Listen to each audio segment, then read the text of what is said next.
Hal-hazırda səs gəlir?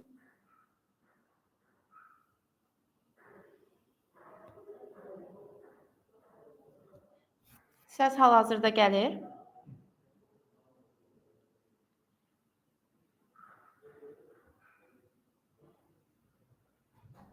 Əla.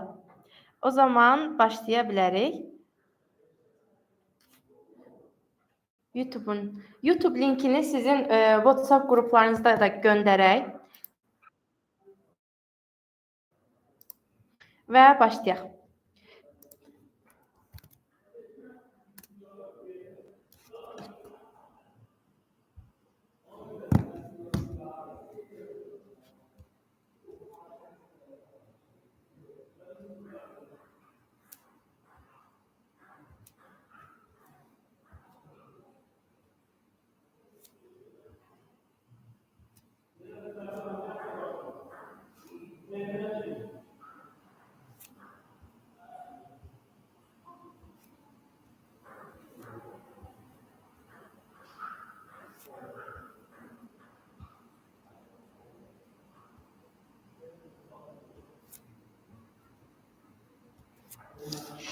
Artıq başlaya bilərik.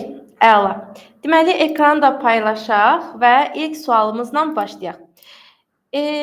Bircə dəqiqə. Başladıq. İndi siz mənə deyin görək, ekranın görünməsində, hal-hazırda ekranda sualların görünməsində hər hansısa bir problem yoxdur ki? Hal-hazırda ekranda suallar da Bir dənə, yəni hal-hazırda yox da, az öncə gördünüzmü sualları? Hal-hazırda bilirəm ki, başqa ekrandayam.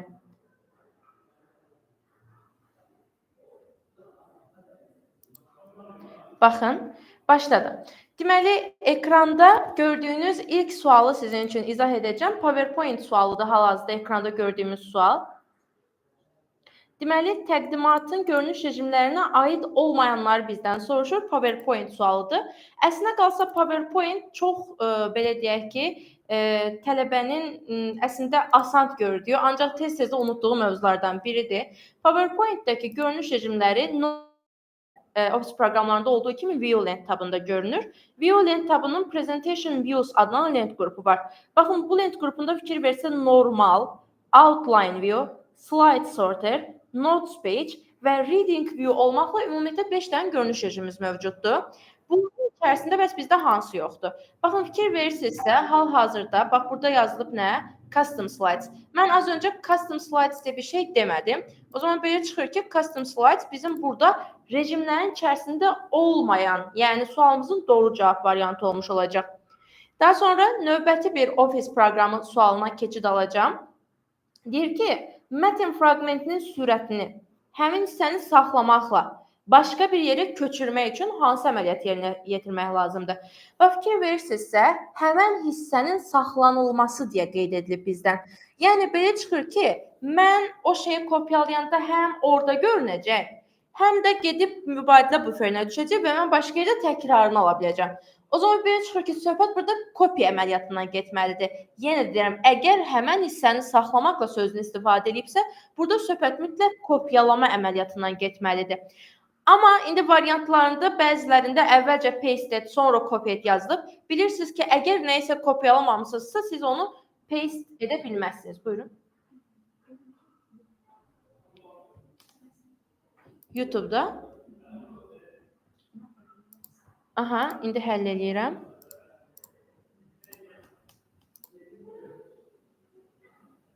Böyük ehtimal ki, hal-hazırda olmuş olacaq görüntü. Artıq hal-hazırda görünür deyə düşünürəm.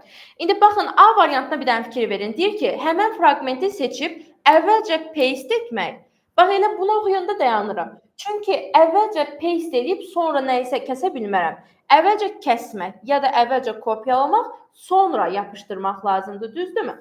İndi ona görə A variantını atdım.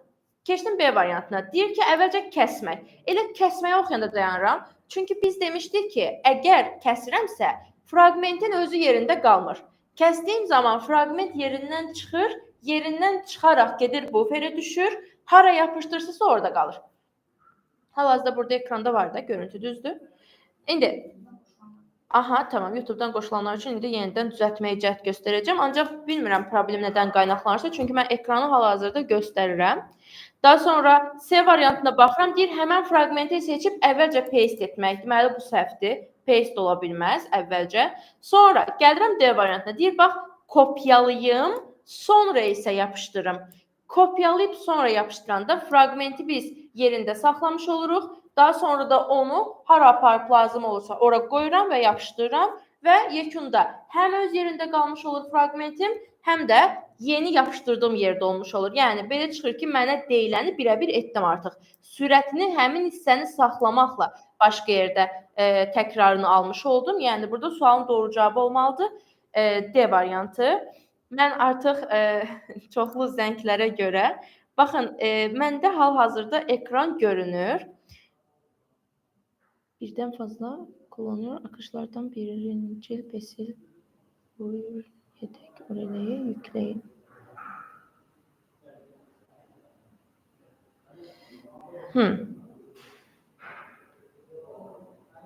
Burada bir dakika.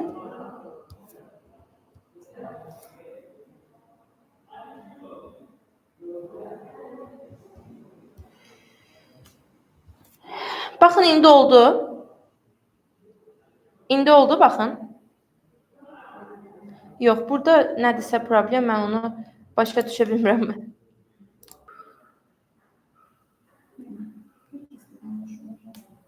Hər kəs qoşulsun Instagrama. Əlavə seçdirsiniz də, düzdürmü?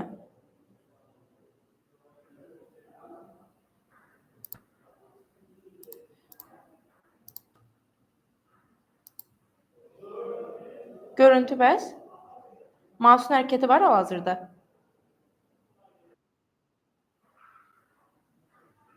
Yox. Əla, super. Super, başlayaq onda davam edək daha doğrusu. Keçdik növbəti suala. Yenə növbəti bir Office proqramı sualı ilə davam edirəm. Deyir ki, təqdimat proqramı barədə hansı fikir doğrudur? Daha doğrusu doğru deyil. Bax, bu sual çox qəbula düşüb. Buna diqqət etməyinizi istəyirəm. Çünki yəni həddindən çox bu tipli sual qəbulda istifadə olunur. Deyir ki, slaydda şəkillərə animasiya effekti vermək üçün animation etabından istifadə etmək lazımdır. Yadınızda saxlamalısınız ki, əgər slaydın üstündəki obyektə animasiya effekti vermək istəyirəmsə, mütləq sualın doğru cavabı animation etabına yerinə yetirməlidir. Yox, əgər slaydın özünə effekt verməkdən söhbət gedirsə, o zaman mütləq transition lent tabı kimi sualın doğru cavabını götürməlisiniz. İndi baxın, bax, animation lent tabından hər hansısa bir şəkli ya da olsun bir fiquru sənədinizə əlavə etdiniz. Əlavə edəndən sonra gəldiniz animation lent tabına, daha sonra bax, burada gördüyünüz effektlərdən hər hansısa birini tətbiq etdiniz. Hələ də görüntüdə bir problem var, yoxsa düzəlib? Əla. İndi baxın, fikir verirsiniz, bax, animation lent tabında slaydın üstündəki obyektə verə biləcəyiniz effektlərə baxın bir dənə, bax. Entrance, giriş effektləri, emphasis, vurğu effektləri, exit, çıxış effektləri, motion pass, hərəkət cığırı effektləri. Baxın, imtahanda sizdən sual kimi soruşularsa, dərhal bu cavabı yazacaqsınız. Əgər slaydın üstündəki obyektə verilə biləcək effektlərin növlərini soruşarsa, entrance, giriş effektləri, emphasis, vurğu effektləri, exit, çıxış effektləri, motion pass, hərəkət cığırı effektləri şəklində cavab verməlisiniz. İndi burada məndə A variantında nə deyirdi mənə? Deyir ki, slaydda şəkillərə animasiya effekti. Şəkil bir obyektdirmi? Obyektdir. O zaman mən obyektə effekt animationla verirəmmi? Bəli. Belə çıxır ki, A variantı sualın doğru cavablarından biridir. Yəni, belə deyək ki, doğru olmayan fikirlərdən biri deyil. B variantına keçirəm. Slaydda seçilmiş obyektləri ayrıca çap etmək olar. Qəti şəkildə, yəni düşünün, slayd var, üstündə də bir dənə fiqur var. Mən bunu çapa göndərirəm və deyirəm ki, tək fiqur çapa getsin. Slayd özü çapa getməsin, slayd qalsın orada, təkcə fiqur çapa getsin. Elə bir şey mümkün deyil. O səbəbdən də burada bizim sualımızın doğru cavabı olacaq B variantı. Amma məsələn, C variantına baxın, deyir, müxtəlif slaydlara müxtəlif sərlövhələr vermək olar. Biz bilirik ki, sərlövhə ümumiyyətlə sənədin yuxarısında və aşağısında dayanmadan təkrarlanan yazılara deyilir. Biz bunlara header footer deyirik. Əgər o şəkildə bilirsinizsə, bu şəkildə də demiş olum sizə. Word-də mümkün deyil. Hər səhifəyə ayrı qalan titul Word-də mümkün deyil. Amma PowerPoint-də hər səhifə üçün ayrı kalan titullar verə bilirsiniz. O səbəbdən də C variantı doğru cavabdır. Daha sonra keçdim D variantına. Bir səhifədə ən çoxu 9 dənə slayd çap etmək olar. Bilirsiniz ki, print kateqoriyası üzərindən yerinə yetiririk biz bunu. Printə daxil oluram və burada bu görürsünüz nə yazıb? Bax, 9. 9-dan daha böyük bir rəqəm yoxdur burada. Ya 1 olar, ya 2 olar, ya 3 olar, ya 4 olar, ya 6 olar, ya da 9 olar. Amma 9-dan daha artıq mümkün deyil. Bəzən tələbə düşünür ki, necə yəni 1 A4-ün üzərində 9 dənə necə çapdan çıxacaq? Elə bu səbəbdən biz bu əmri şpalqalka deyirik. Yəni çox xırda-xırda çıxır, amma yəni mümkündür. Bilirəm bəzilərinin təsəvvüründə canlanmır ki, necə olacaq o, amma mümkün də eləyə bilərsiniz. Daha sonra Y variantında isə slaydların nümayişi zamanı onun gizlədilməsini setup lent qrupu vasitəsilə yerinə yetiririk. Tamamilə doğrudur. Bax, slideshow lent tabının setup lent qrupuna gəlirəm və burada hide slide əmri var. Bunun vasitəsilə slaydların nümayiş zamanı gizlədilməsini təmin edirəm. Unutmayın ki, bu gizlətmə əməliyyatı yalnız nümayiş zamanı keçərlidir. Yəni, gizlədəndə bu kənardan yoxa çıxmır. Yalnız nümayiş zamanı onlar görünmürlər. Sonra keçirik başqa bir yenə ofis proqramları sualına. Deməli, ofis proqramları və ya Windows bilirsiniz çox düşən mövzulardandır. Bir dənə YouTube-a da göz gəzdirək. İlk sualdan başa sala bilərsinizmi? Yenidən geri qayıdaram. Bir dənə hələ ki buradan davam edək. Deməli, verilmiş fraqmentdə seçilmiş menyu haqqında deyilən fikirlərdən hansılar doğrudur? Fikir verirsinizsə bu Windows 10 ilə bağlı sualdır və bizə desktopun kontekst menüsündən bir sual verib. Desktopun kontekst menüsündəki view əmrinin alt əmrləri vasitəsilə mən nə edə bilərəm? Onu soruşur məndən. Baxın, birincisi, əgər nəyinsə yanında belə bir ox işarəsi varsa, deməli, həmən onların özünün aşağı açılan siyahısı var. View'nun aşağı açılan siyahısında nələr görürük biz? Extra large, large, medium və small icons. Yəni, ekrandakı piktogramların görünüş rejimini görürəm. Bundan əlavə, auto arrange icons. Ekrandakı ikonların avtomatik olaraq nizamlanması. Daha sonra arrange icons to grid. Yəni ikonların tor xəttlərinə görə nizamlanması. Show desktop icons. Ekrandakı ikonların gizlədilməsi və göstərilməsi kimi detallar görəcəm mən view əmrinin tərkibində. Bunu mən sizə hal-hazırda tətbiqi olaraq göstərə bilmirəm, çünki məndə Windows 11-dir, burada Windows 10-dur sizə düşən sual. O səbəbdən başının qarışmasını istəmirəm. Amma gəlin baxaq. Deyir ki, ekranın fon şəklini dəyişə bilərsən. Baxın, əgər ekranın fon şəklini dəyişəcəmsə, mən onu personalize vasitəsi etməliyəm. Fon şəkli demək, nəyisə öz zövqünüzə görə fərdiləşdirmək deməkdir. Çünki mən baxıram ki, ekrandakini bəyənmədim. Qoy özümə görə, mən öz istəyimə görə başqa şəkil qoyum. O zaman nə edirəm? Personalize, yəni fərdiləşdirmiş oluram mən bu kompüteri, düzdürmü? Ona görə fon şəklini dəyişməyə imkan vermək getdi personalize-a. 2. Ekrandakı elementlərin görünüş formasını təyin etmək. Görünüş forması bilirsiniz ki, 3 formada ola bilər. Large, medium və small ölçüdə ola bilərlər. Susmaya görə medium ölçüdə olurlar bilirsiniz ki. Və biz onu view'nun tərkibindən edirik həqiqətən də. Və bunu götürdüm. Üçüncüdə ekrandakı elementləri ekranın sağ tərəfinə doğru düzləndirməyə imkan verir. Baxın, bu ekran, fikir verin. Baxın, bu ekranda və mən bunu sizə Windows 11-də də eyni olduğu üçün göstərə bilərəm. Bax, bir dənə buna fikir verin. Və burada Auto Arrange Icons aktiv halda dalanır. Və bunu deaktivləşdirirəm. Deaktivləşdirəndən sonra sizə ekranda səliqəsizlik etməyə icazə verir. Bax, fikir ver. Necə istəsən səliqəsizlik edə bilərsən. İndi gəldim, sağ düyməni bastım, yenidən Auto Arrange Icons aktivləşdirdim. Aktivləşdirən kimi siz özünüz fikir verin ki, bunlar sağa doğru gedirlər, yoxsa sola doğru gedirlər. İndi bax. Avtomatik olaraq sol tərəfə doğru getdilər, düzdürmü? Deməli, nizamlanma sağ tərəfə doğru olmur, sol tərəfə doğru olur. O səbəbdən də nə edəcəm? Mən buradakı sağ tərəfə doğru düzləndirmə hissəsini üstündən xətt çəkəcəm. Daha sonra ekrandakı elementləri tor xəttlərinə görə nizamlayır. Xəyali, bizim görmədiyimiz tor xəttləri var ekranda.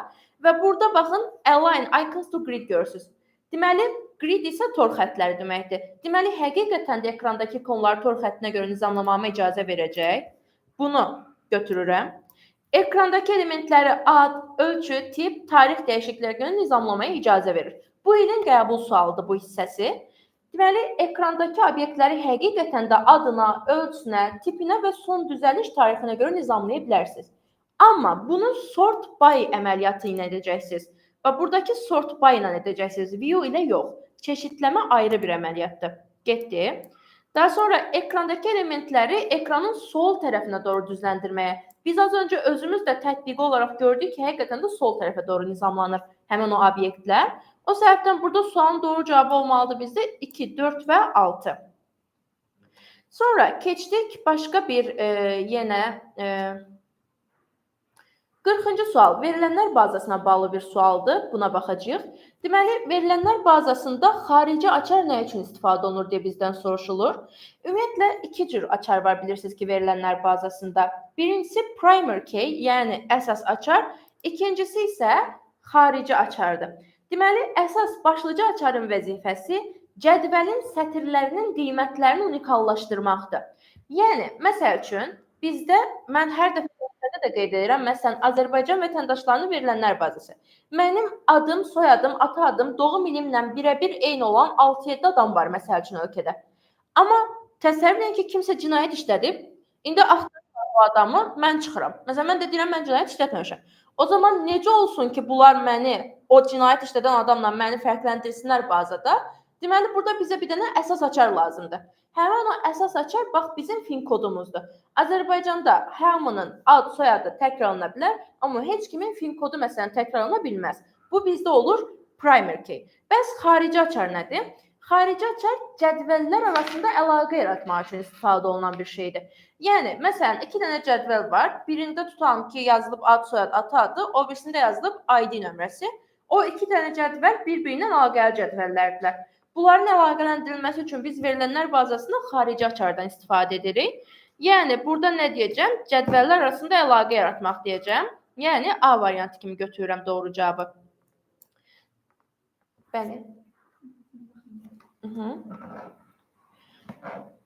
WhatsApp-a.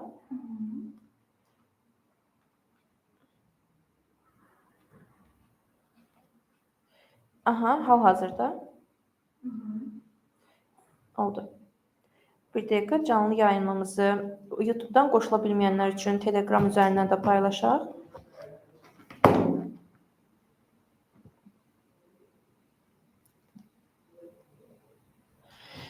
Belə. İndi davam edirik növbəti bir sual ilə. Burada nə soruşur bizdən? Gəlin baxaq. Windows 10 əməliyyat sistemində Ctrl+Shift+N kombinasiyasının vəzifəsi nədir? Ctrl+Shift+N üçünü birlikdə bastığınız təqdirdə Windows əməliyyat sistemində yeni bir qovluq yaratmış olursunuz. Deməli, bunu əgər bilirsiniz, bəzi kompüterlərdə fərqlənir. Ancaq yenə də mən öz kompüterimdə sizin üçün yoxluyum. Baxın, Ctrl+Shift+N üçünü birlikdə bastığım təqdirdə fikir versə, bax, burada bir dənə new folder yarandı. Yəni, bunun vəzifəsi yeni bir qovluq yaratmaq olmuş olacaq. Nə deyirəm? C variantı deyirəm və keçirəm növbəti suala. Deyir ki, Excel 2019-da aşağıdakı ünvanlardan hansı qarışıq ünvandır? Siz bilirsiniz ki, qarışıq ünvanlar var, nisbi ünvanlar var və mütləq ünvanlar var Excel-də. Qarışıq ünvanlar, ümumiyyətlə, bu ünvanın qarışıq yoxsa nisbi olmasını dollar işarəsi təyin edir. Baxın, ümumiyyətlə, Excel-də hər hansısa bir ünvanın doğru yazılış şəkli əvvəlcə hərf, daha sonra rəqəm gəlmiş formasıdır. Yəni, ilk öncə sütunun adı, daha sonra isə sətrin nömrəsi gəlməlidir. Amma bunun əksi versiyası düz olmayacaq imtahanda. Yəni, əvvəlcə rəqəm gəlsin, sonra hərf gəlsin, o variantı avtomatik çıxacaqsınız. Bəs, bunu dollar işarəsilə necə düzəldəcəyik? Baxın, məsəl üçün, A variantında nə sətrin qarşısında, nə də sütunun qarşısında heç birində dollar işarəsi yoxdur. Əgər heç birində dollar işarəsi yoxsa, siz bunu nisbi ünvan deyirsiniz. Bu məndən qarışıq ünvan istəyir. Daha sonra keçirəm B variantına. Bax, B variantında dollar işarəsi var, amma sətrin nömrəsi yoxdur. Baxın, mütləq həm hərf olmalıdır, həm rəqəm olmalıdır. Amma necə olmalıdır? Əvvəlcə hərflər gəlməli və bitməli, sonra rəqəmlər gəlməli və bitməlidir. Hərf, rəqəm, qarışıqlıq ola bilməz. B variantında isə ümumiyyətlə rəqəm yoxdur. Bu da səhvdir. C variantı bizim sualın doğru cavabıdır, ona birazdan qayıdacağam. D variantına baxıram ki, burada əslində bir şeyləri düzgün veriblər. Hərf də yerində, rəqəm də yerində. Amma dollar işarəsini hara qoyublar? Gətirib dollar işarəsini bura qoymaq əvəzinə 4-ün ön tərəfində qoyublar. Olmaz. Dollar işarəsi hər şeyin əvvəlində gəlmiş olmalıdır. Ona görə D variantı səhvdir. Y variantındakı isə mütləq ünvanın düzgün yazılış formasıdır. Baxın, dollar Y, dollar 12 mütləq ünvanın düzgün yazılış formasıdır. C variantı isə qarışıq ünvanın düzgün yazılış formasıdır. Qarışıq ünvanda ya sətrin ya da sütun sadəcə ikisindən bircə dənəsinin qarşısında dollar işarəsi verilmiş olmalıdır. Keçdik 43-cü növbəti Excel sualına. Cədvəlin C11 xanasında göstərilən düsturu C12 xanasına köçürsə nə nəticə alınacaqdır? İlk öncə C11 xanası bax, C11 bax, ikisinin kəsişməsi haradır bax? Buradır. Yəni C11 xanasındakı düstur budur.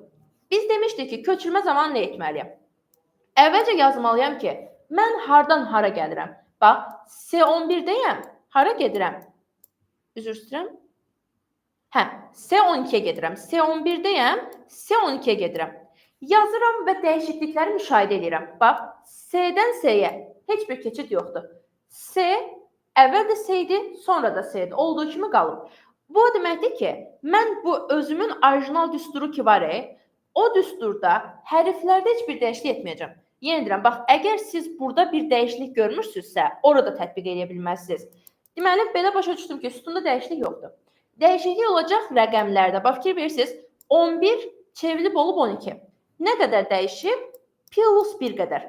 Bu da deməkdir ki, sətirlərin üstündə plus 1 var, dəyişiklik edəcəksiniz.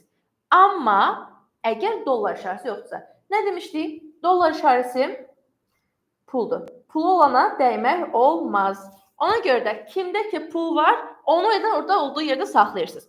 İndi nə edirəm? Bax, fikir verirsiniz, bax, burada yazıb dollar 12. Deməli, mən bu tapdığım dəyişikliyi mən buradakına tətbiq edə bilməyəcəm. Amma, bax, burada tapdım, bir dənə belə, bir dənə adam tapdım. Yəni, mən bunu dəyişdirəcəm. Deməli, dollar A 11.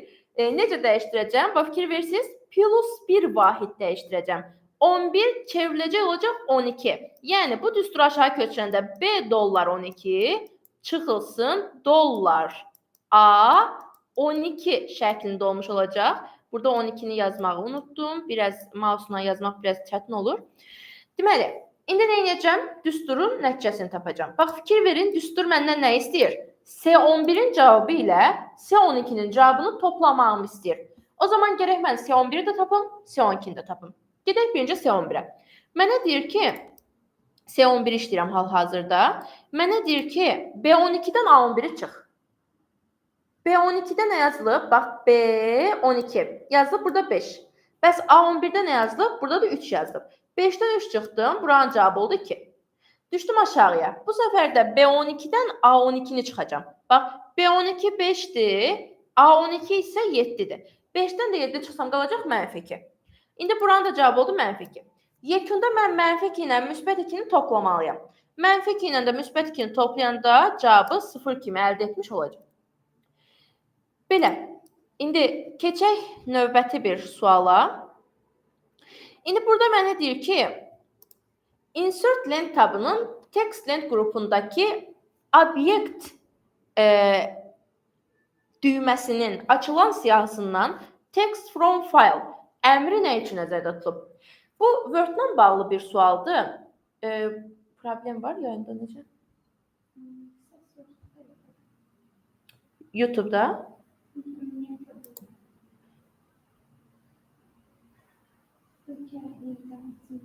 Aha, YouTube-da hal-hazırda səs var və görüntü var YouTube-da.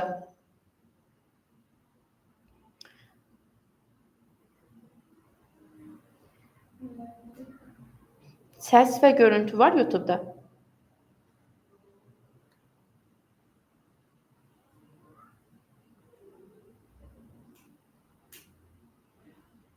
Əla, super. Keçdik, indi 44-cü suala baxaq. Deməli, insert lent tabının, bax, burada biz demişdik ki,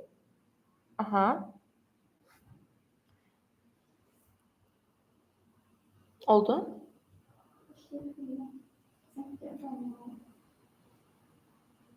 Tamam.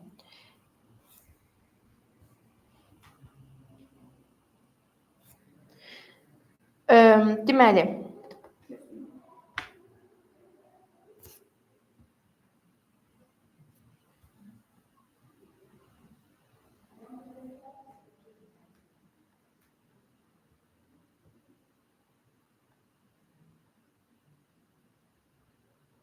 Bu canlı yayında olabiləcək bir şeylərdir. Deməli, gah səs gedir, gah görüntü gedir. Amma sabahkı imtahan üçün bunların hamısına dözməliyik təbii ki də. Mən düşünürəm ki, burada gördüyünüz suallardan ya birə-bir eynisi, ya da ki, oxşarları qəbulda qarşınıza çıxacaq inşallah. Bu sualı buradan davam edək YouTube-dan, sonra Instagram-dan qoşulanlar təkrarən baxarlar. Deməli, burada tələbələrin başının qarşıdan bir dənə nüans var. Text from file. Fayldan bir tekst, yəni faylın bir hissəsi kimi başa düşürlər tələbələr bunu. Və çox da haqlıdırlar, çünki elə tərcüməsində yazıb faylda mətn, fayldan bir mətn. Yəni elə başa düşülür ki, güya cari sənədə hansısa bir faylın sadəcə müəyyən bir hissəsini gətirirəm. Amma bunu etmək üçün onsuz da bizim copy paste deyə bir əməliyyatımız var da, düzdürmü? Nəyisə kopyalayıb yapışdırsam, eləyə bilərəm də. Bundan ötürü niyə ayrıca bir şeylər düşünsünlər ki? Buradakı əməliyyat biraz daha komplikə, biraz daha böyük bir əməliyyatdır sanki. Deməli, düşünək ki, mən Azərbaycan haqqında mətn yazıram. Həmən o Azərbaycan haqqında yazdığım mətnin gəldim, çatdım Azərbaycanın paytaxt hissəsinə. Sonra mən düşünürəm ki, mən bir ay əvvəl Bakı haqqında da bir şeylər yazmışdım. İndi mən Bakı haqqında tezdən sıfırdan yazmaqdansa nə edəcəm? Gedəcəm bura text from file əmrini seçəcəm. Həmən o Bakı sənədini bütövlükdə gətirəcəm, əlavə eləyəcəm cari sənədimə. Deməli, text from file-ın vəzifəsi cari sənədə mənə lazım olan hər hansı bir faylı bütövlükdə yerləşdirməkdir, hər hansısa bir hissəsini yox. O zaman nə deyəcəm? Cari sənədə lazımi faylı yerləşdirmək üçün, yəni D variantı götürəcəm burada sualın doğru cavabını. Sonra keçdik 46-cı suala. Burada da Task Manager'in aktivləşdirilməsi üçün qısa yolları soruşur bizdən. Deməli, Task Manager tapşırıq siyahısıdır. Bu tapşırıq siyahısını, tapşırıq menecerini aktivləşdirmək üçün ümumiyyətlə bilirsiniz ki, tapşırıq menecerinin əsas vəzifələrindən biri donub qalmış olan proqramları sonlandırmaqdır. Donub qalmış proqramı kəsmək, aradan qaldırmaqdır, belə deyək ki. Ya da təbii başqa vəzifələr də var. O gözəl-gözəl vəzifələrindən istifadə edə bilərsiniz. Qısa yolumuz isə Task Manager'ın aktivləşdirilməsi üçün olacaq ya Ctrl-Shift-Escape, ya da Ctrl-Alt-Delete. Hər ikisi vasitəsilə də siz Task Manager'ı aktivləşdirə bilərsiniz. Klaviatura qısa yolu olaraq tanımaq istəsəniz əgər, buradan baxın, Ctrl-Shift-Escape, bax, fikir verin, avtomatik olaraq Task Manager burada açılmış oldu. Ya da Ctrl-Alt-Delete.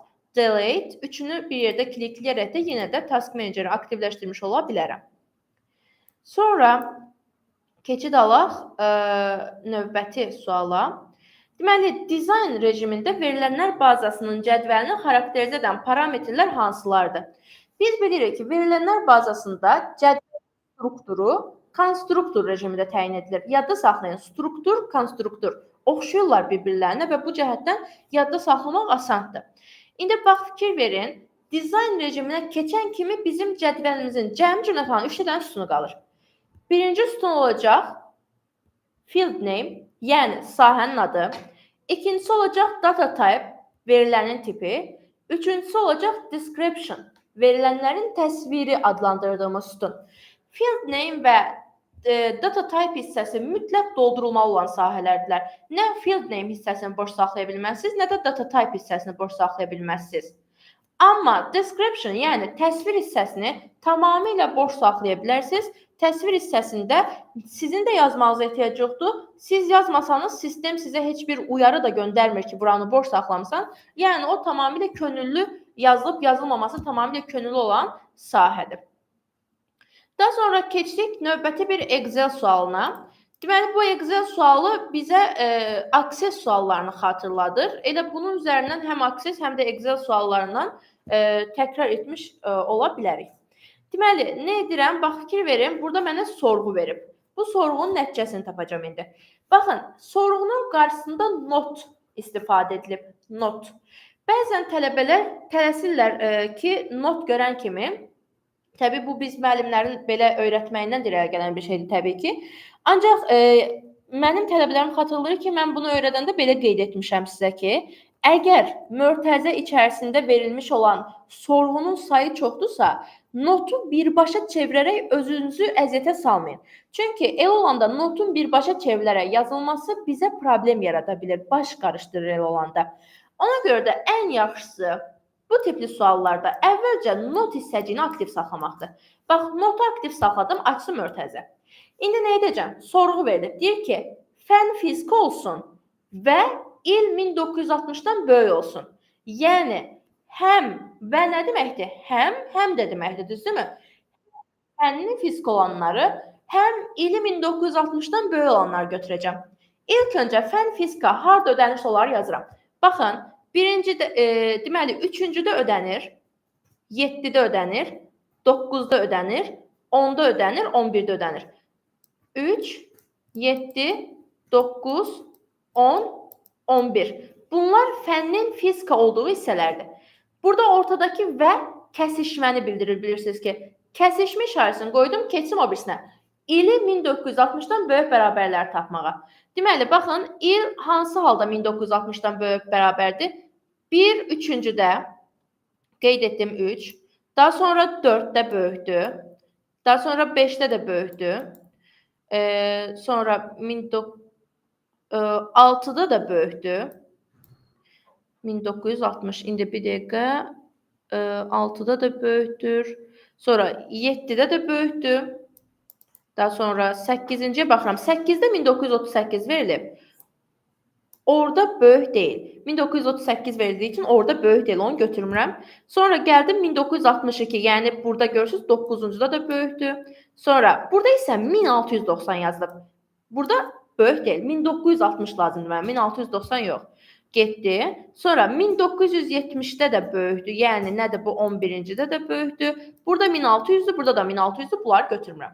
İndi demişdik ki, kəsişmə funksiyası hər ikisinin yalnız ortağını götürür. Bu kəsişmə funksiyasına biz end funksiyasına qaynana deyirdik də. Bu qaynana funksiyası razılaşmır. Deyir, o tərəfdə ödənməlidir, bu tərəfdə ödənməlidir. İkisindən birini qəbul etmir. Hər ikisi mütləq olmalıdır.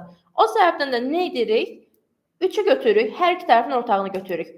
7-ni, daha sonra hər iki tərəfin ortağı bizdə var 9 və 11. Bax, bura bizim sorğunun cavabıdır.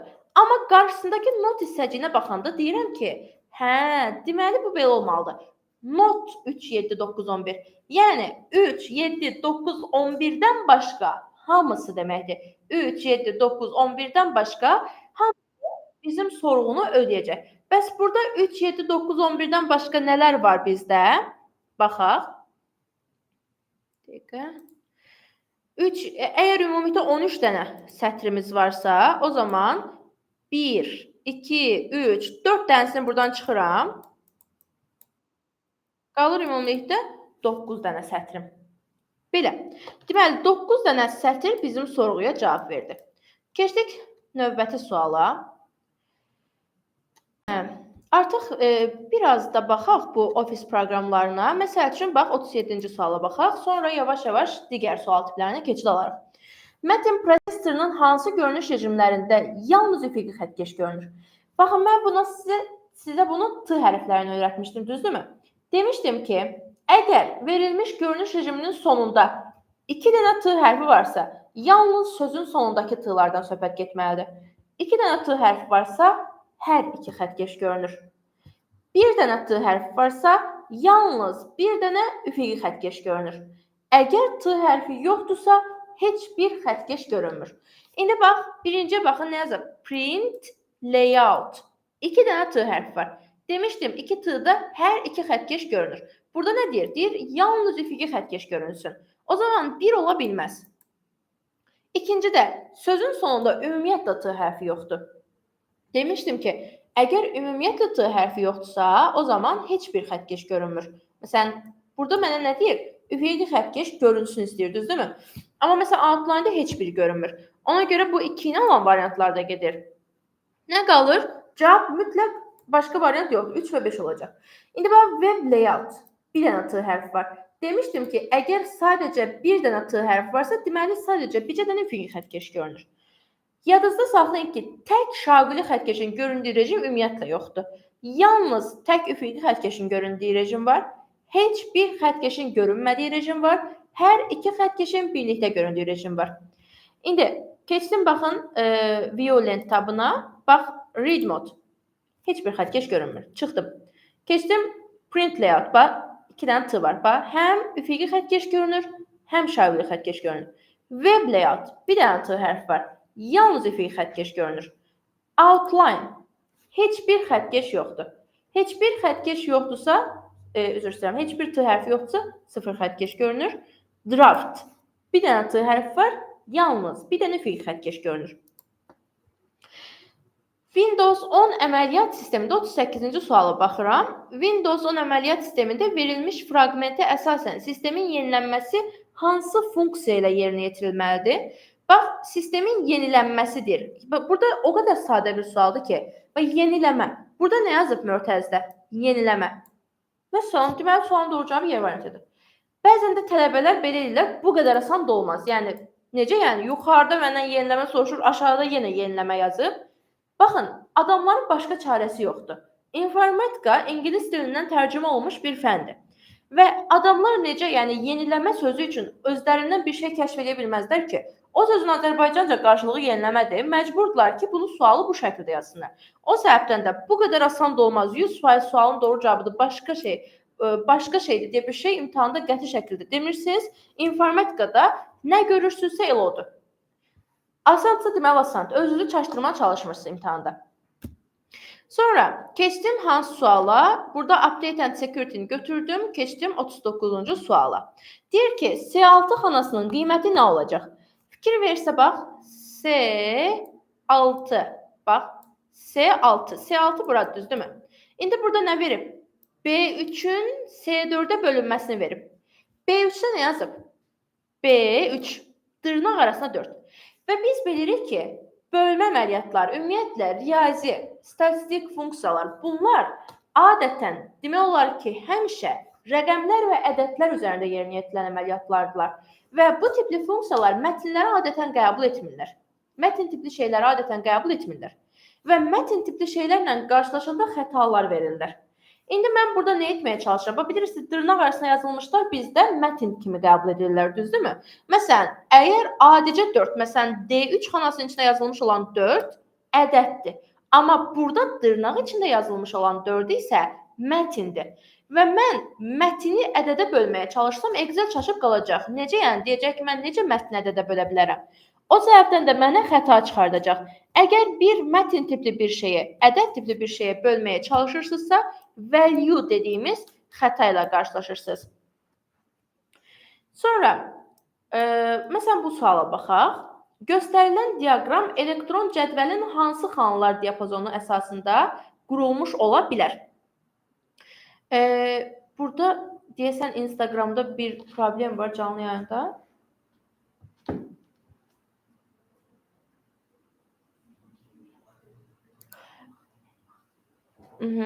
Baxın, bəli. Aha, əla.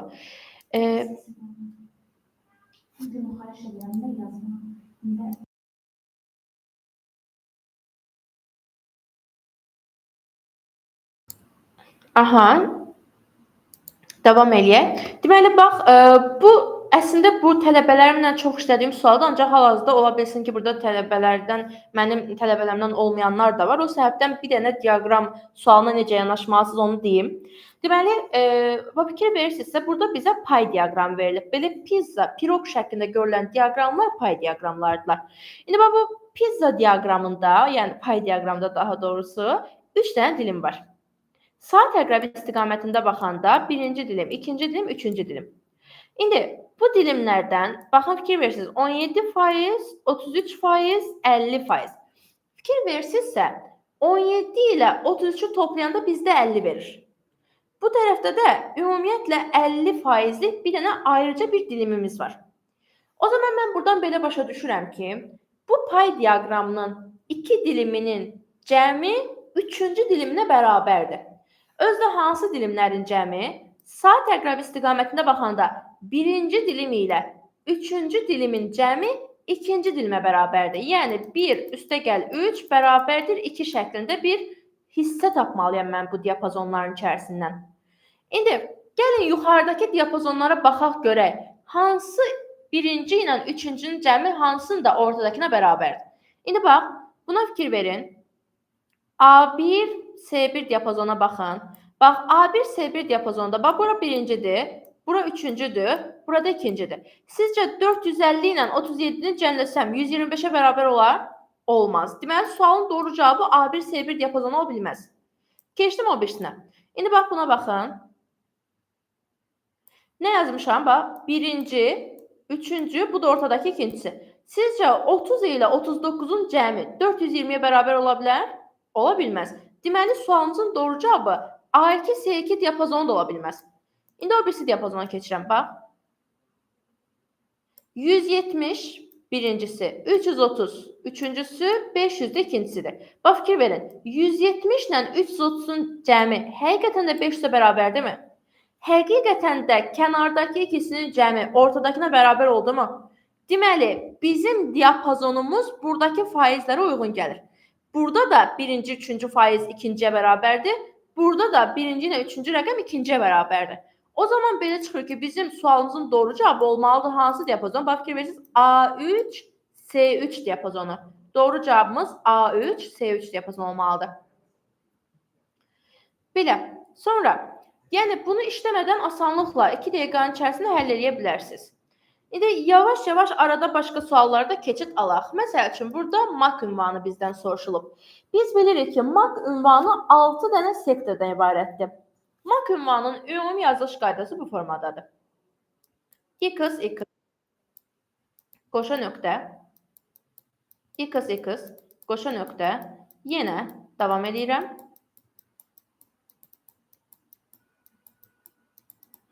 Bir, 2, 3, 4, 5 və sonuncu sektorumuzu əlavə etdik. Deməli, MAK ünvanı ümumi 6 sektordan ibarət olur. Hər sektor mütləq və yalnız 2-2 qiymətlərdən ibarət olmalıdır. Nə 2-dən az, nə də 2-dən çox olmaz. Və bütün sektorların ortasında ya qoşa nöqtə qoyulmalıdır, ya da tire. Amma məsələn, yarıya qədər qoşa nöqtə, yarıdan tərəfə tire belə yox. Nə ilə başlayırsa, onunla da davam edirsiniz. Və 6 dənə sektor var, düzdür? 6 dənə sektor hərəsi 1 baytdan hesablanır. O zaman belə çıxır ki, MAK ünvanının uzunluğu 6 bayta bərabər olmalıdır. 6 bayt. IP ünvanı isə 4 dənə sektordur və IP ünvanlarının uzunluğu isə 4 bayta bərabər olur. Bunu da ara yerdə qeyd etmiş olun. Sonra keçək, məsələn, 41-ci sualı. Deyir ki, doğru fayl adı deyil. O zaman ilə faylın doğru adı necə olmalıdır? Gəlin ona bir dənə gözdən keçirdək. Bilirsiniz ki, biz belə bir dənə, bir boş sahə tapın burada, bir belə, nə deyirlər, bu çöp adam çəkmişdik yadda saxlamaq üçün. Deməli, düz slash, əyri slashlər, deməli, çox da yaxşı çəkə bilmədim. Mənim tələbələrim bilir, mənim də rəsm qabiliyyəti yoxdur. Deməli, düz slash, əyri slashlər, böyük kiçik işarələri, ulduz, bu güya ki ağız hissəsidir. Gözlər, qoşa nöqtə, burun, sual və bir dənə də papaq var, o da qoşa dırnaqdır. Baxın, düz slash, əyri slashlər, böyük kiçik işarəsi, ulduz, sual, qoşa nöqtə və qoşa dırnaq istifadə etmək qadağandır faylı adlandırarkən. Amma yalnız və yalnız ad hissədə qadağandır. Baxın, ad hissədə. Genişlənmə hissəsi, bax, yəni ad hissəsi nöqtədən əvvəlki hissədir. Genişlənmə hissəsi nöqtədən sonraki hissədir. Yəni, nöqtədən əvvəlki hissədə qadağandır, sonraki hissədə bizim hər hansısa bir tələbimiz yoxdur Windows əməliyyat sistemində. Bundan əlavə, bəzi sözcüklər var idi ki, biz bunları da istifadə edə bilməzdik fayl adlandırarkən. Məsələn, LPT 0-dan LPT 9-a qədər hər hansı bir şey istifadə edə bilməzsiniz. Məsələn, LPT 1 yaza bilməzsən, LPT 2 yaza bilməzsən. Amma 9-dan sonraki olar. Məsələn, LPT 10 yaza bilərsən, LPT 13 olar. Ya da LPT-ni tək yaza bilərsən, bir problem yoxdur. Daha sonra, getək COM. Baxın, COM 0-dan COM 9-a qədər qadağandır, yaza bilməzsiniz. COM 1 olmaz, COM 3 olmaz. COM-u tək yaza bilərsiniz. 9-dan sonra hər hansı bir şey yaza bilərsiniz. COM-un yanına bir dənə, nə bilim, Başqa hər hansısa bir sözcük yaza bilərsiniz ki, düzgün sayılsın. Amma yenə deyirəm, com 0-dan com 9-a qədər bir şey yazmaq olmaz. Sonra gəldik aux, qadağandır. Null. Amma bir dənə l ilə, iki dənə l ilə olsa bir problem olmaz. Qadağandır. Sonra John, baxın n hərfi. John tək yazılarsa qadağandır, yanında rəqəm filan yazılsa qadağan deyil. İmtahanda da çaşasınız deyə belə bir şeylər eləyirlər yəni. Məsələn, tələbə əzbərləyib ki, John 0-dan 9-a qədər qadağandır. İmtahanda yazır John 3. John. Bax məsələn, bu qadağan deyil. John tək yazılsa qadağandır. Yanında rəqəmlə qadağan deyil. Sadəcə tələbə onu John ilə qarışdırsın deyə belə şeylər edə bilirlər. Sonra bir də P, R, N. Bunlar qadağandılar faylın adlandırılmasında. İndi A variantında heç bir problem yoxdur. Eyni şəkildə B variantında heç bir problem yoxdur. C variantında tələbə bəzən nidanın qadağan olduğunu düşünür, amma nida qoymaqda heç bir problem yoxdur. Burada da D variantında bir problem yoxdur, amma Y variantında John 5 yazılıb. Qadağandır. Ola bilməz. Sonra burada gözüm 49-cu suala sataşır, hansı ki bu il sizin qəbulunuzda təkrar istifadə olmuş həmən o sual tipidir. Baxın, bu sualda deyir ki, aşağıdakı mülasirələrdən hansı yanlışdır? Baxın, monitor daxil etmə qurğusudur. Daxil etmə qurğusu nədir? Xaric etmə qurğusu nədir? Bəzən tələbələr düşünür ki, əgər mən o qurğunu kompüterə qoşuramsa, bu daxil etmə qurğusudur. O zaman belə çıxır ki, o qurğunu kompüterdən çıxardıramsa, bu da xaric etmə qurğusudur. Axı, belə bir məntiq ola bilməz. Onsuz da bütün qurğular kompüterə taxılırlar. Siz necə fikirləşəcəksiniz? Mən o qurğunun köməyi ilə kənardakı informasiyanı kompüterə daxil edirəmsə, bu olur daxil etmə qurğusu. O qurğunun köməyi ilə kompüterdəki informasiyanı kompüterdən çölə çıxardıramsa, bu olur xaric etmə qurğusu. Məsələn, birincidə yazıb monitor daxil etmə qurğusudur. Monitor tək monitor bu arada, sensor monitordan söhbət getmir. Monitor necə daxil etmə qurğusu ola bilər? Axı, monitor sadəcə olaraq kompüterin beynindəki informasiyaları çıxışa vermək üçün istifadə olunurlar. Ona görə yanlışları istəyir elə daxil etmə sözü burada yanlışdır. Sonra keçdim ikinci.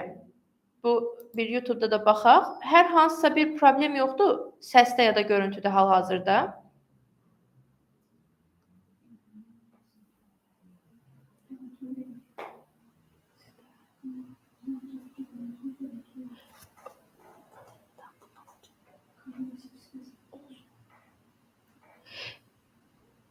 Əla, super. Davam eləyək. Deməli, qrafik planşet, yəni digitalizer nə demişdim? Asan xidmətdə imza çəkdiyimiz həmən o qurğu, hansı ki biz imza çəkirik, o imzamızı kompüterə daxil edir. Biz buna daxil etmə qurğusu deyirik. Yəni burada yazılmışı doğrudur, yəni bu hissəsi doğrudur. TV tuner televiziya verilişlərini monitorda əks etdirən periferiya qurğusudur. TV tunerin vəzifəsi bəli, televiziya siqnallarını tutmaq, kompüterə daxil etmək və monitorda göstərməkdir. Deməli, bu hissə doğru olacaq. CD-ROM xaric etmə qurğusudur. Xeyr, CD-ROM xaric etmə qurğusu deyil. CD-ROM yaddaş qurğusu ola bilər, bir də daxil etmə qurğusu ola bilər.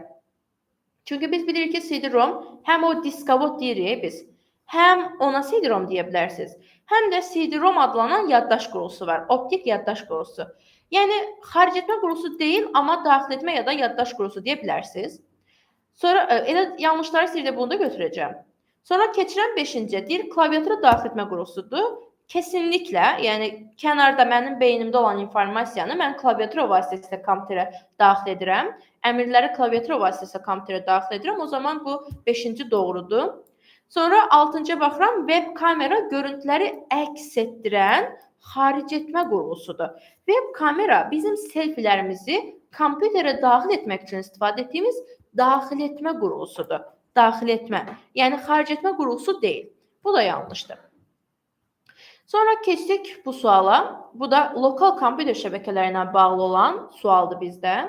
Deməli, burada hansı şəbəkənin hansı topologiyaya uyğun gəldiyini soruşur. Biz demişdik ki, A hərfi ilə başlayanlar, yəni ARCnet və Enilan. Bax, bunlar Enilan, bir dəqiqə, ARCnet verilib, Enilanı mən yazdım, Ethernet, FTD, bir də əlavə olaraq burada Token Ring də var. Token Ring. Bax, ArcNet-dir, Ethernet-dir, FTDI-dir, NLAN-dır, Token Ring-dir. Bunlar lokal şəbəkənin texnologiyalarıdırlar. Lokal şəbəkə texnologiyaları ya da arxitekturaları da deyə bilərsiniz. Əgər imtahanda sabah açıq sual kimi düşərsə sizə yazasınız deyə. İndi gəlin baxaq. Bax, ArcNet-də demişdik A hərfi ilə başlayanlarda ulduz topologiyası istifadə olunmalıdır. Yəni 1-ə C variantı uyğun gələcək. Ethernet-də şin topologiyası istifadə olunmalı idi. 2-yə A variantı uyğun gələcək. FTDI, bax D, görürsüz yumru formadadır D hərfləri. D yumrudur deyə orada yadda saxlamışdıq ki, FTDI-də də halqa topologiyası uyğun gələcək. Həmçinin də token ring üzük formasındadır, üzük halqa formasındadır. O səbəbdən orada da həmçinin halqa topologiyası istifadə olunur deyəcəkdik. Belə, bu arada bizim hal-hazırda Instagramda görüntünü paylaşmaqda bir problemimiz var. O səbəbdən də sevinərəm ki, öz dostlarınızla paylaşasınız, YouTube-dakı canlı yayına gəlsinlər və heç kimə qismət olmasın. Ancaq əgər burada bizim yeni tələbələrdən, gələn imtahan verəcək tələbələrdən də varsa, gələn Educam payında gözləyirik. Gələrsiniz, sizi hazırlaşdırarıq mükəmməl müəllim heyətimizdən. Amma təbii ki, hal-hazırda imtahana gedənlər varsa, heç kimi burada təkrarən magistr tələbəsi kimi görməliyik deyə mən ümid edirəm və sizə inanıram. Sonra, baxaq görək 43-cü suala nə cavab verə bilərik? Sənəd yalnız oxumaq üçün açılıbsa, onunla bağlı hansı işi görmək olar? Read-only rejimində sənəddə bir çox işi görə bilərsiniz. Sadəcə olaraq gördüyünüz işləri save edə bilməzsiniz. Save etmək orijinal sənədin tərkibini pozmaq deməkdir. Baxın, əgər sizə desək ki, sənədi eyni ad altında, eyni tipdə, eyni yerdə, eyni şifrədə, yəni eyni sözlər istifadə olunarsa, cavabı save deyəcəksiniz. Ctrl üstəgəl S. Desək fərqli yadda saxlamaq, fərqli müəllif, fərqli şifrə, fərqli yer, fərqli tip. Bu sualların cavabı isə save as olmalıdır. Və yadınızda saxlayın ki, sənədi save as edəndə orijinal sənədin özünə heç nə olmur. Siz sanki ikinci bir kopyasını yaratmış olursunuz sənədin. O səbəbdən də read only. Kimsə əgər sənədini yalnız oxuma rejimində qoyur, adam istəyir ki, bunun sənədini heç kim pozmasın da tərkibini, düzdürmü? O səbəbdən də read only tipli rejimlərdə orijinal sənədin tərkibini pozmayasınız deyə save etməyiniz qadağandır. Save as edə bilərsiniz amma. İndi sənədi bağlaya bilərəmmi? Bəli. Sənədi çap edə bilərəmmi? Bəli. Həm də sənədi elektron poçtla göndərə bilərəmmi? Onu da edə bilərəm. Amma düzəlişi həmin faylda yadda saxlamaq olmaz, yəni save etmək olmaz. Burada 1, 2, 4 olacaq. Daha sonra 44-cü sualda baxıram, sənəddə seçilmiş sözdə simvollararası məsafəni artırmaq üçün home tabının hansı qrupundan istifadə etmək olar? Simvollararası məsafənin artırılması üçün home'un bu simvollardır. Home'un font length qrupunu istifadə etməlisiniz. Yadda saxlayın. Paragraf sətirlərlə bağlı sualların cavabı, yəni abzaslar və sətirlərlə bağlı olan sualın cavabı paragraf length qrupu olur. Simvollarla bağlı olan sualların cavabı isə font length qrupu olur. Bəs necə mən font length qrupu vasitəsilə seçilmiş simvolların arasındakı məsafəni artıra bilərəm? Gəlin ona baxaq. Məsələn, bura bir şeylər yazaq. Yazdıq. İndi bunu seçdik. Home length tabının font length qrupunun dialog pəncərəsinə gəldim. Bilirsiniz ki, fontun dialog pəncərəsini Ctrl üstəgəl D vasitəsilə aça bilərsiniz. Word proqramı üçün keçərlidir bu. Bunu bastım, dialog pəncərəsini açdım. Buradan fikir verirsiniz, Advanced bölməsinə gəldim. Bax, burada Scale, Character Spacing yazıb. Simvol arası məsafə. Bax, fikir verin. Baxın, artıq mən simvollar arasındakı məsafəni artırmış oldum. PowerPoint-də simvollar arası məsafənin artırılması üçün əmri elə üstə qoyublar. Yəni, elə burada baxan kimi görünür. Bax, bu var ya, AV. Bax, budur. Amma Word-də elə deyil. Word-də simvollar arası məsafənin artırılması üçün fontun dialog pəncərəsinə müraciət etməlisiniz. Amma yəni orada da var. Sonra, slaydların nümayişi zamanı nümayişdən imtina etmək. Escape düyməsi vasitəsilə nümayişdən imtina edəcəksiniz. ESC düyməsi olacaq burada cavabı. Daha sonra WordPad proqramı ilə nə edə bilərəm deyir. Baxın, WordPad proqramı tamamilə belə deyək də ucuzvari bir proqramdır. Orada çox şey eləmək olmur. Baxmayaraq ki, mətin prosesorudur. Yəni çoxlu belə deyək ki, rəngləmək olsun, qalın yazmaq, kursiv yazmaq, bunları məsələn WordPad-də edə bilərsiniz. Yəni həm yaza bilərsiniz, həm formatlaşdıra bilərsiniz WordPad-də, Notepad-dən fərqli olaraq. Amma WordPad Word-dən kasıbdır. O səbəbdən də o dəhşət çox şey eləmək olmur WordPad-də. Yəni nə edə bilərəm? Mətni formatlaya bilərəm, bəli. Mətni redaktə edə bilərəm, bəli. Amma cədvəl yaratmaq WordPad-də yoxdur. Web səhifə ilə əlaqə yaratmaq WordPad-də yoxdur. Yəni bunları Word-dən edə bilərsiniz, amma WordPad-dən edə bilməyəcəksiniz. Keçdik 48-ci suala. S2-Y6 diapazonunda neçə dənə xana var? Yadınızda saxlayın ki, xanaların sayını istəyir Word olsun, istəyir Excel olsun, xana sayını tapmaq üçün sətir sayını sütun sayına vurmaq lazımdır. İndi baxıram ki, burada sətirlərin sayını, əvvəlcə sütunların sayını tapaq. Bilirsiniz ki, qoşa nöqtə diapazonu bildirir. Diapazonda ilk qiymət və son qiymət də daxil olmaqla ortadakı hər şey götürülür. İndi bax, S2-dən Y6-ya qədər S, D, Y. 3 dənə sütunum var. Sütunların sayı oldu 3. Vurulsun. İndi keçdim sətir sayına. 2-dən 6-ya qədər. 6 çıx 2 qısa tapmaq qaydasıdır. 6 çıx 2 oldu 4. Üstə gəl 1 oldu 5. Burada da ümumiyyətlə 5 dənə. Ya da belə saya bilərsən. 2, 3, 4, 5, 6. 5 dənə. Barmaqla da saya bilərsiniz. Bir problem yoxdur. Bunları da bir-birinə vururam, olur 15 dənə xana. Sonra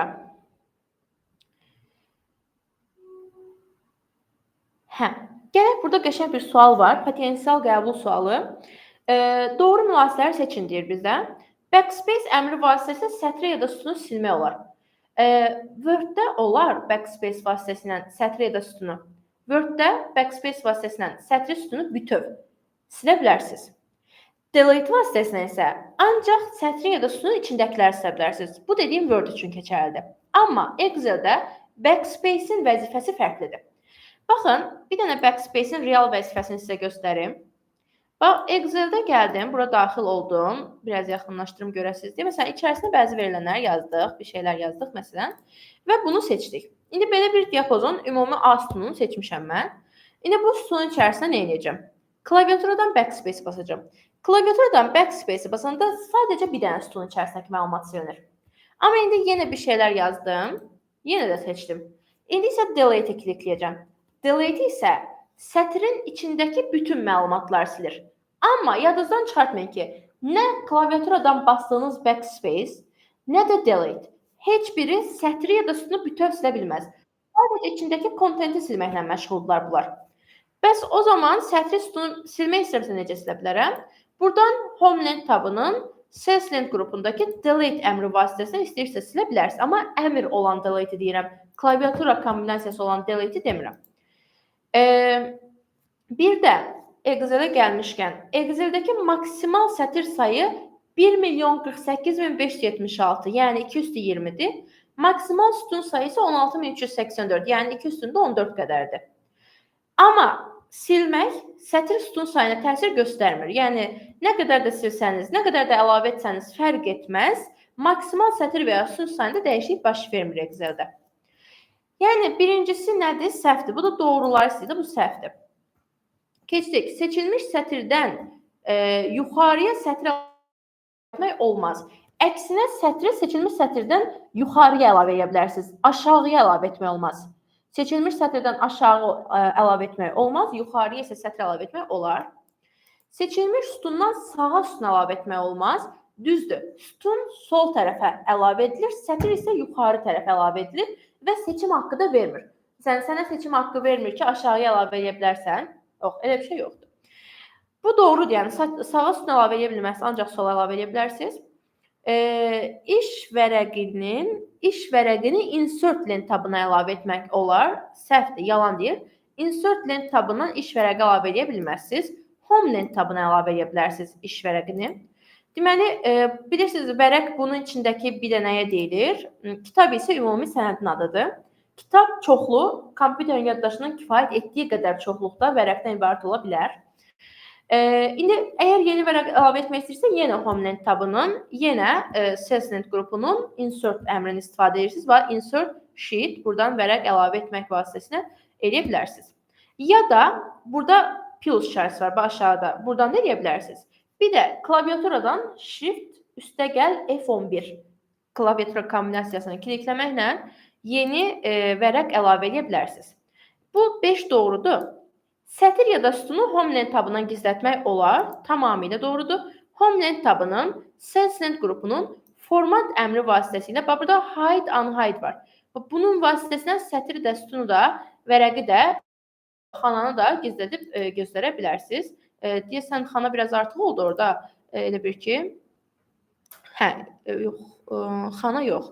Xananın öz kontekst menüsuna format cells vasitəsilə burada protection bölməsindən hidden var. Oradan gizlədə bilərsiniz istəsəniz. Sonra, yəni 6 da doğrudur. 3, 5, 6, yəni B variantı. Elektron poçt ünvanına daxil olmaq üçün nə tələb olunur? Düşünürəm ki, bunun izahatına ehtiyacınız yoxdur. İstifadəçi adı və parol təbii ki də. Gəldik, bax, bu suala bu ildə qəbula düşmüşdü. İnşallah təkrarən düşər deyək. Hər ehtimal qarşı mən izah etmiş olum. 6 dənə sətir, 4 dənə sütuna ibarət olan cədvəl verilmişdir. Bunun yenə də deyirəm, bir çox fərqli versiyalar var işləmək üçün. Amma ən, belə deyək, dəqiqi onu çəkməkdir. 6 dənə sətir var, 4 dənə sütun var. Başladıq. Deməli, 1, 2, 3, 4. 4 dənə sütun, indi 6 dənə sətir. 1, 2, 3, 1, 2, 3, 4, 5 və bu da olsun 6-cı. İndi, mənə nə deyir? Deyir ki, birinci sətrin bütün xanaları seçildi. Bax, buranın hamısını seçdim. Ümumiyyətlə, nə qədər sütun varsa, o qədər xana olur hər sətirdə. Burada 4 dənə xana var, hamısını seçdim. Daha sonra deyir ki, merge cells et. Merge cells onların birləşdirilməsi deməkdir. Bax, seçəndən sonra bax, buranı birləşdirdim. Bax, hal-hazırda 4 dənə xana var idi. Birləşdirəndən sonra burada qaldı 1 dənə xana. Deməli, birləşdirdikdən sonra 1 dənə xana qalmış olacaq. Hamısı getmir ha. 0 qalmır. 1 qalır. Hamısı birləşib, birlik olurlar. Sovet İttifaqı yaradırlar elə bir ki. Sonra 3-cü sətri seç. Buranı seç. Fərq etməz 3, 5 nə? Yəni seç də birini. 1, 2, 3. Bax, buranı seçdim hamısını. Sonra aşağıdakı əmri. Aşağıdakı əmr nədir? Sütun sayının 8-ə çıxardılması. Bax, fikir verirsiniz, sətir, row sətir demək. Sətir sayına dəymir. Sətir 1 olaraq qalıb. Amma sütun sayını 8-ə çıxardır. İndi burada yazıb merge cells before split. Bölməzdən öncə birləşdir. Deməli, bax, 3-cü sətri əvvəlcə birləşdirirəm. Birləşdirəndən sonra bircə dənə qalır, düzdürmü? Birləşdirdim, bir dənə qaldı. Sonra deyir ki, birləşdirmədən sonra sütun sayını 8 yerə böl. 8 yerə böldüm. Məndə bir dənə var. 8 yerə bölsəm nə qədər olacaq? 8 dənə olacaq, düzdürmü? Deməli, elə mən nə edirəm? Hazır məndə 4 dənəsi var. 4 dənəsini də əlavə edeyim, olsun 8 dənə. Deməli, bax. Hərəsini 2 yerə böləcəm. Olacaq burada 8 dənə. Bax, indi bax. 1, 2, 3, 4, 5, 6, 7, 8. Və salam. Dediklərini elədim. İndi sayacam. Sayacam görüm nə qədərdir buradakı xana sayı. Bura bütövdə bir xanadır. 1, 2, 3, 4, 5. 6, 7, 8, 9, 10, 11, 12, 13, 14, 15, 16, 17, 18, 19, 20, 21, 22, 23, 24, 25 və salam sualımızın doğru cavabı oldu A variantı. Çox sadə. Bu, yəni proqramda verilməyib. Ümidvaram. Ümidvaram deyək ki, düşməyəcək. Proqramda yoxdur. Sonra bu suala baxaq.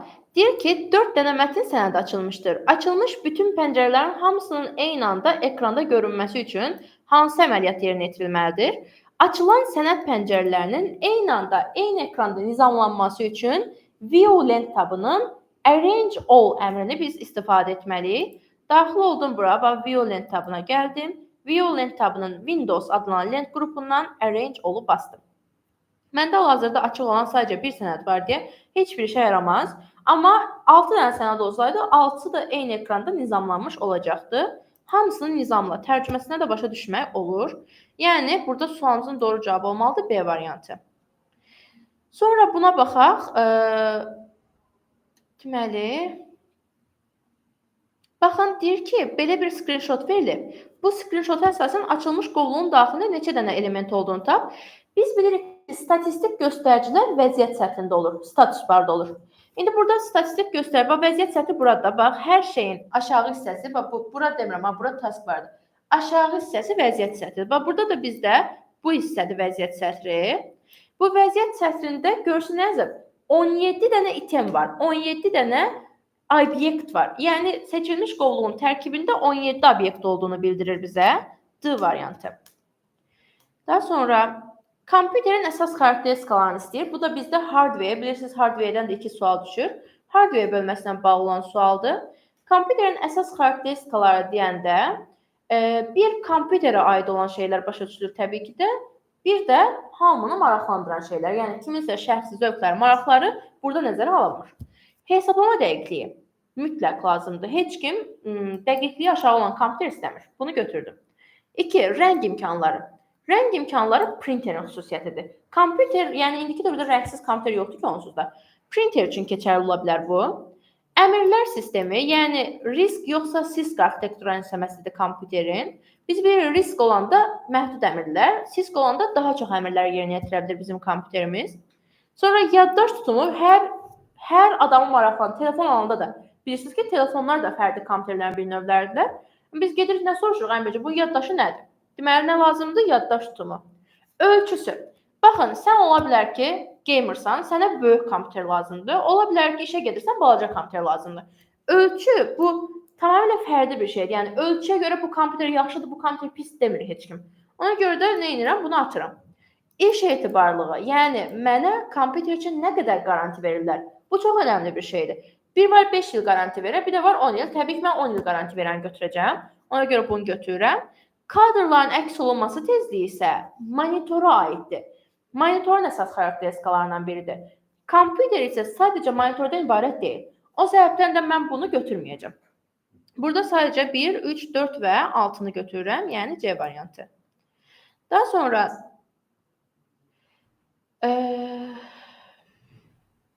nə var burada?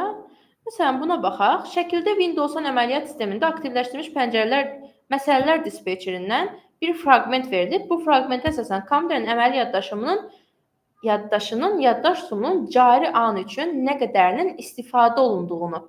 Baxın, bu task managerdir. Bilirik ki, Ctrl-Shift-Escape vasitəsilə biz bunu aktivləşdiririk. Burada performans hissəsi var. Performans hissəsinə daxil olanda cari an üçün və ümumiyyətlə bizim RAM-ın nə qədər olduğu göstərilir. Və CPU, mikroprosesor deməkdir, bilirsiniz ki, Central Processing Unit sözündən götürülür. Bu, hal-hazırda prosesorun nə qədərinin istifadə olunduğunu göstərir. Məsələn, məndə 37% qədəri cari an üçün istifadə olunur. Memory isə RAM-ı göstərir. Memory yazılan isə RAM-ı göstərir. Hal-hazırda yazıb 11.3/15.8. Bu o deməkdir ki, mənim kompüterimin ümumi RAM-ı 16 GB-dir. Hal-hazırda isə 11.3 qədər istifadə olunur. Yəni, slashdən sol tərəfdəki cari an üçün nə qədərin istifadə olunduğunu, sağ tərəfdəki isə ümumiyyətlə nə qədər RAM-ın olduğunu bildirən bir şeydir bizdə. Burada da 3.6 yazılıb cari an üçün istifadə olunan versiyanı. Ona görə D variantı götürəcəm. Sonra deməli, OLE bu aksiyasla bağlı sualdır. İndiki dövrdə OLE-nin əvəzinə əsasən attachment sahəsi götürülür. OLE obyekt sahəsi və ya attachment obyekt sahəsi nəyi yadda saxlayır, nələri saxlayır deyə bizdən soruşulur.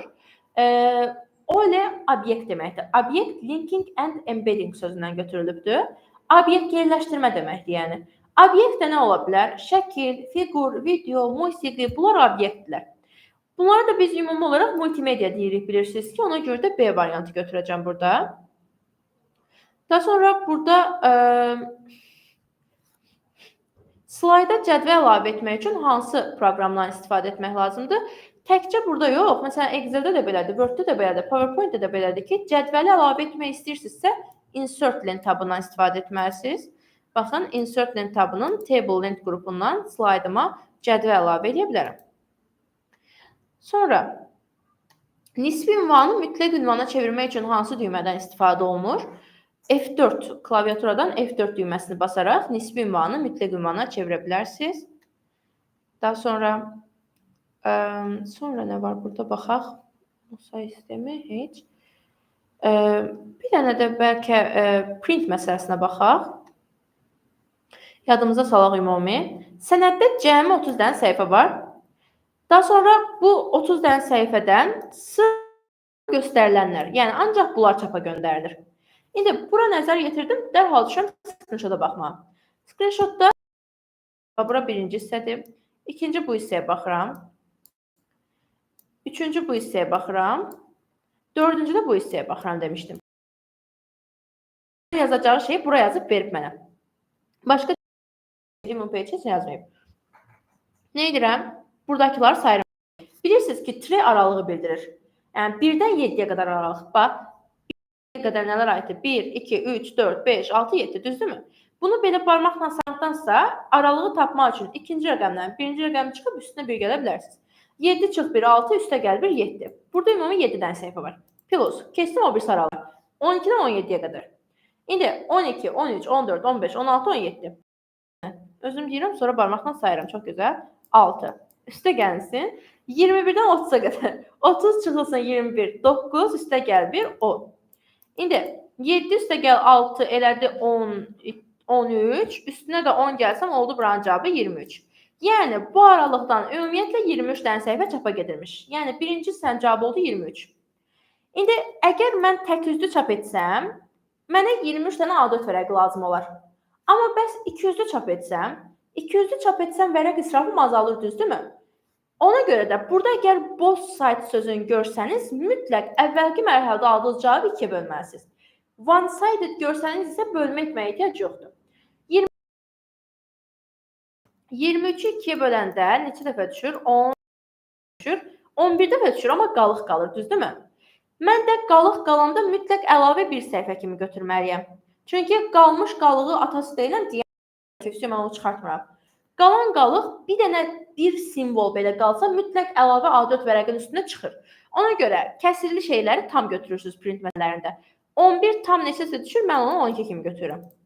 Sonra düşdüm aşağı. Deyir ki, bir dənə A4 vərəqinin bir üzündə eyni anda 4 dənə səhifə birdən çapdan çıxsın. O zaman əgər bayaqlarım hər A4 vərəqində bir dənə şey çapdan çıxırdısa, indi düz 4 dənə şey birdən çapdan çıxma ehtimalı var. O zaman belə çıxır ki, vərəq israfım 4 dəfə azalacaq. Yəni, bayaq 4 dənə səhifə üçün elə 4 dənə götürürdümsə, indi amma bir dənə götürəcəm, mənə bəs eləyəcək. 4 dənəsi üçün, düzdürmü? O səbəbdən də mən əvvəlki mərhələdə aldığım cavabı bir dənə tezdən 4-ə də böləcəm.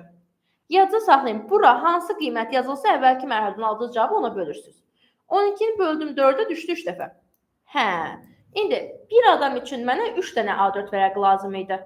Bəs üçün də 18 dənə A4 vərəqi lazım olacaq. Yəni, 3 dəfə 6-nın oldu 18. Ümumi cavab. Sonra biraz başqa suallara da baxaq. Məsələn, burada baxıram, File Explorer'da deyir, bu File Name Extension nəyi bildirir?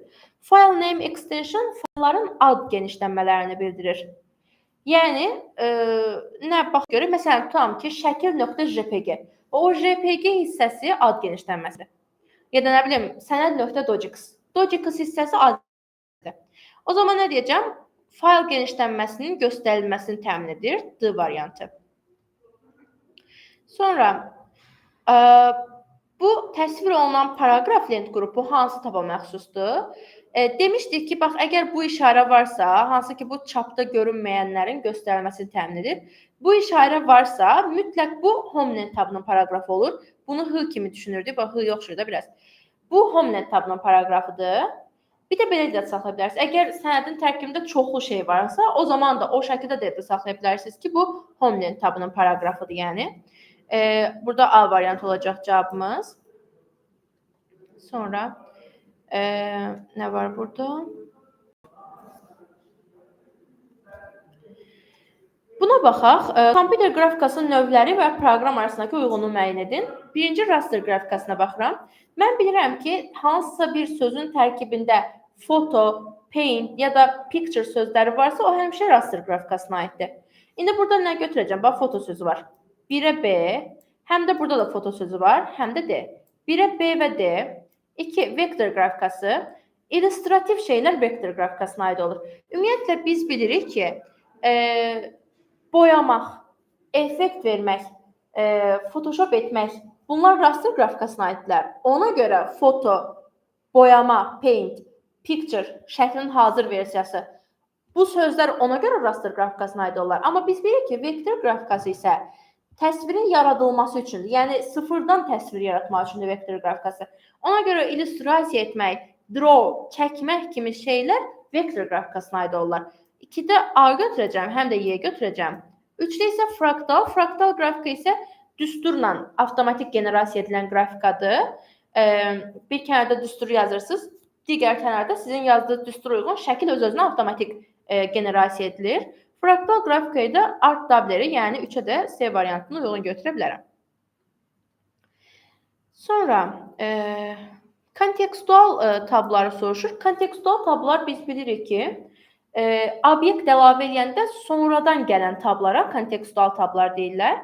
Məsələn, şəkil əlavə edəndə picture format, figür əlavə etsəniz shape format kimi sonradan bəzi kontekstual tablar gəlir. Məsələn, home əsas lent tabıdır. Layout həm əsas, həm kontekstual lent tabların içərisində var. Çünki fiqur, üzr istəyirəm, cədvəl əlavə edəndə dizayn və layout adlanan kontekstual tablar gəlir. Transition əsas lent tabların içərisindədir. Format, şəkil, fiqur kimi şeylər əlavə edəndə qarşımıza çıxan kontekstual tabdır. Animation əsas lent tabıdır. Slideshow əsas lent tabıdır. Burada sadəcə 2 və 4 bizdə sualın doğru cavabı olacaq. Gəlin belə eləyək. Sonuncu olaraq bir dənə də suala baxaq. Yəni sonuncu olmasını istəməzdim, sadəcə olaraq növbəti dərsimdə başlayacaq, o səbəbdən məcburam və ümid etmək istəyirəm ki, buradan sonrakılarla bağlı sizə sual düşməz, ancaq bura qədər olan hissəylə bağlı sual düşər. Səhifəyə nömrənin yerləşdirilməsi imkanı hansı lent qrupundadır? Bizdə Word-də 3 fərqli nömrələmə var. Abzasın nömrələnməsi, səhifə nömrələnməsi, sətr nömrələnməsi. Abzas nömrələnməsi olar, amma bir sakit, bəli, bəli, burada olacaq. Deməli, abzas nömrələnməsi home lent tabındadır. Baxın, home'un paragrafında, bax, burada 1-2-3 yazılan hissə var ya, bax, budur. Səhifə nömrələnməsi insert-dədir. Insert lent tabının header footer, yəni yuxarı və aşağı kalan titullar adlanan lent qrupunun tərkibində burada page number var. Daha sonra layoutda isə sətr nömrələnməsi var. Sətirlərin nömrələnməsi layout lent tabından yerinə yetirilmiş. Belə. İndi məndən də səhifə nömrələnməsini istəyir də, düzdür mü? Insert lent tabının header footer lent qrupunun page number vasitəsilə nömrələyə bilərəm. Hardadır o? Insert header footer, yəni B variantı. Belə, əziz tələbələr, ümidvaram ki, mən buradakı suallardan imtahanda bol-bol sizə sual düşər, mənim izah etdiyim suallardan, ya da əminəm ki, ya o suallardan, ya da o tipdəki suallardan siz imtahanda qarşılaşacaqsınız. Çalışdığım qədər əsasən mən deməli Word, Excel və PowerPoint üzərində deməli yoğunlaşdım, belə deyək ki, türklər demiş. Çünki əsasən bilirsiniz ki, onlardan 12-13 dənə sual düşür sizə. O səbəbdən onların üzərində daha çox qaldım. Və ümidvaram ki, sabah elə bunlardan sizə düşəcək suallar. İmtahanda sizə uğurlar arzu edirəm. Mən güvənirəm sizin hər birinizə və unutmayın ki, imtahan hər şeyin sonu deyil. Daha doğrusu imtahan sizin üçün heç nəyin sonu deyil. Yəni imtahan sadəcə olaraq maraqlı bir aktivitədir. Bu şəkildə düşünməyizi istəyirəm. Yəni necə deyirlər, adam özünü yoxlayır, həyecanlanır, görsən cavabım nə olacaq, necə olacaq? Bu şəkildə düşünün sadəcə olaraq. Çünki həqiqətən də heç bir şeyin sonu deyil. Bir də unutmayın ki, imtahan sizin savadınızı ölçmək üçün heç bir meyar göstərici deyil. Çünki imtahan təkcə orada suallardan ibarət olan bir şey deyil. Vaxt kontrolu, həyəcan kontrolu, stres kontrolu, qohumların nə deyəcəyini düşünmək kontrolu və s. kimi şeylər var orada. Ona görə də siz əgər nə isə pis yazışı, o demək deyil ki, siz savadsızsınız, qətiyyən də bir şey yoxdur. Çox güvənirəm sizə və istəyirəm ki, siz də özünüzə güvənəsiniz. İnşallah imtahandan sonra xeyir xəbərlərinizi eşidərək deyirəm və yayını sonlandırıram. Sağ olun, özünüzə yaxşı baxın.